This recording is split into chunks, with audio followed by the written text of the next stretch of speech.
সকালে উঠে কিছুক্ষণ বারান্দায় দাঁড়িয়েছিলাম, ভালো লাগলো সকালের আবহাওয়াটা। আর এই তো আকাশটা দেখতেছিলাম, খুবই সুন্দর লাগতেছিল। আসসালামু আলাইকুম, শিল্পী হাউস ব্লগ থেকে ভিডিওটি শুরু করলাম। দেশ ও দেশের বাইরে থেকে যারা আজকের ভিডিওটি দেখছেন, আশা করি সবাই খুব ভালো আছেন। আলহামদুলিল্লাহ আমরাও ভালো আছি। তো এখন রান্নাঘরে আসলাম। তো রাত্রে আবার খাওয়া দাওয়ার পর যা ছিল তরকারি, শাক, এই শাকটা আর কি গরম করে নিব। আর হচ্ছে একটু বিরিয়ানি ছিল, আর এখানে আবার অল্প করে ভাত ছিল। তো তারপর অল্প করে ভাত রান্না করতে হবে। আজকে আবার শুক্রবার, আমার হাজব্যান্ড আবার বাসায় আছে, এই জন্য তো আজকে রুটি আর বানাবো না, ইচ্ছে করতেছে না। তো থালা বাসনগুলো ধুয়ে মানে রান্নাঘরটা পরিষ্কার করে আবার ওই যে আমার রুমে চলে আসলাম। এখানে ফাতেমা পড়তে বসছিল। আর এখানে আবার এই যে আমার হাজব্যান্ড বিড়ালকে গোসল করাবে, তো শ্যাম্পু দিয়ে এখন আর কি ডলতেছিল। বিড়াল আনার পর এই প্রথম আর কি ওদেরকে গোসল করাই দিতেছিল। আর শ্যাম্পুটা মানে এত ভালো, এত সুন্দর একটা ঘেরান বের হয়েছে, খুবই মিষ্টি একটা ঘেরান। আর এই তো আমাদের কিউট কিউট বিড়াল। তো বিড়ালকে এই যে ভেজানোর পর মানে এখন যে আরও বেশি কিউট লাগতেছে, খুবই ভালো লাগতেছে। ওদের কেমন করে আসতে মানে এখন না একদম মানে ক্যাঙ্গরের মতন লাগতেছিল, একেবারে মানে চিকনা শুকনা শুকনা। তো তন্নি ধরে আসতে, আর তন্নির আব্বু এই যে ঢলতেছিল শ্যাম্পু দিয়ে। তো বিড়ালগুলো না মানে ভ্যাকসিন এখনও দেওয়া হয় নাই, এই জন্য আর কি ভয় পাইতেছে যদি কামড় টামড় দেয়, এই জন্য আর কি একজন ধরে আসে আর একজন ডলতেছিল। আর ওরা মানে দৌড় দেয়, মানে চলে যাবে দৌড়াইয়া, থাকতে চাইতেছিল না, তাই আর কি তন্নিভাবে ধরে বসে আছে। খুবই সুন্দর লাগতেছে, কিন্তু একেবারে শুকনা লাগতেছে, একবারে মানে ক্যাঙ্গারুর মতন লাগতেছিল।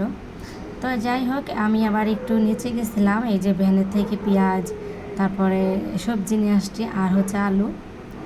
তো পেঁয়াজ শেষ হয়ে গেছিলো, এই যে পেঁয়াজ কিন্তু নাই, তো এখন আমি 2 কেজি পেঁয়াজ নিয়ে আসছিলাম। আর আলু শেষ হয়ে গেছে। আলুটা আর পেঁয়াজটা একটু বেশিই লাগে আমার বাসায়। আলু মানে সব তরকারিতেই 2টা একটা করে আর কি দেই, আলুটা ভালো লাগে।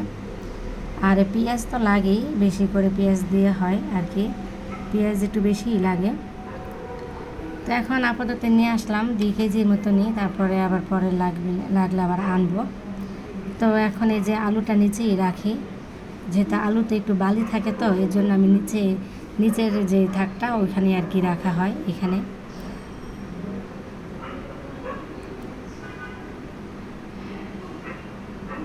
মাছটা ভিজায় রাখছিলাম, ভিজায় তারপর আর কি এগুলো গুছিয়ে রাখতেছি, মাছটা বরফ ছাড়বে, তারপর রান্নাটা বসাই দিব।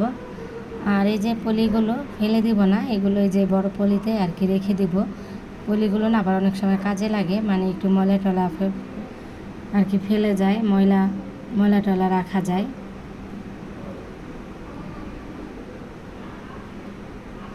তারপরে এখানে উস্তা নিয়ে আসছি, মূলা নিয়ে আসলাম, তারপর মিষ্টি কুমড়া, আর হচ্ছে একটা বেগুনটা দিয়ে মানে ওই যে পোয়া মাছ রান্না করব পোড়া করে।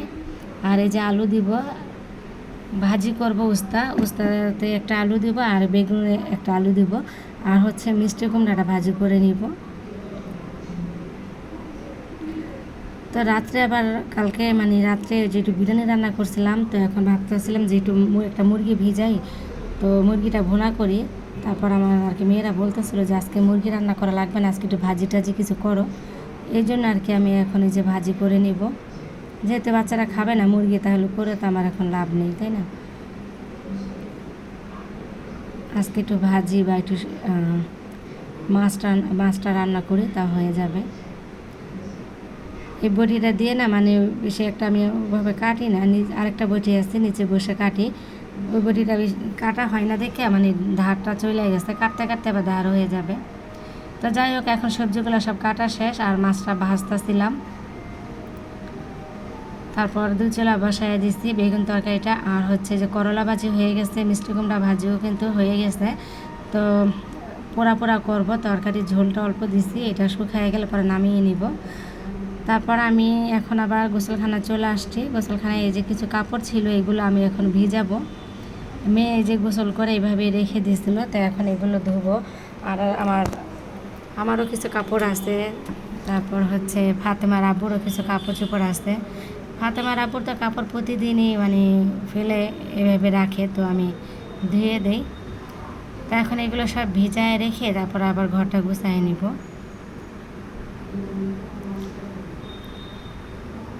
তো কাপড় ভিজায় রেখে আসছি, তাই এখন আবার আমি ঘরটা গুছাই নিতেছিলাম। ড্রয়িং রুমটা পুরো রুমটা আর কি গুছালাম, সোফাগুলো একটু মুছে টুছে রাখলাম, তারপর টলিটা মুছলাম। এখন ঘরটা ঝাড়ু টাড়ু দিয়ে দিয়ে তারপর আর কি মুছে নিতেছি লাঠিটা দিয়ে, এটা দিয়ে মুছতেছিলাম। তো বসে ওভাবে আর কি মুছতে পারি না, আমার একটু সমস্যা আছে, তাই দাঁড়ায় এইভাবে মুছে নিলাম।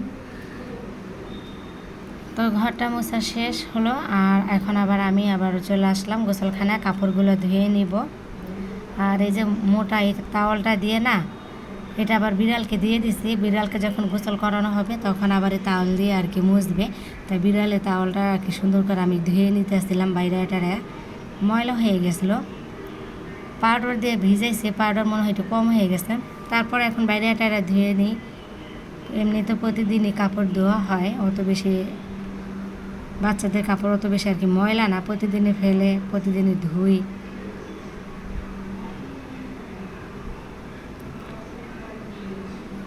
তাওয়ালটা মানে অনেক মোটা, তো এটা আস্তে আস্তে আর কি ধুইতেছিলাম।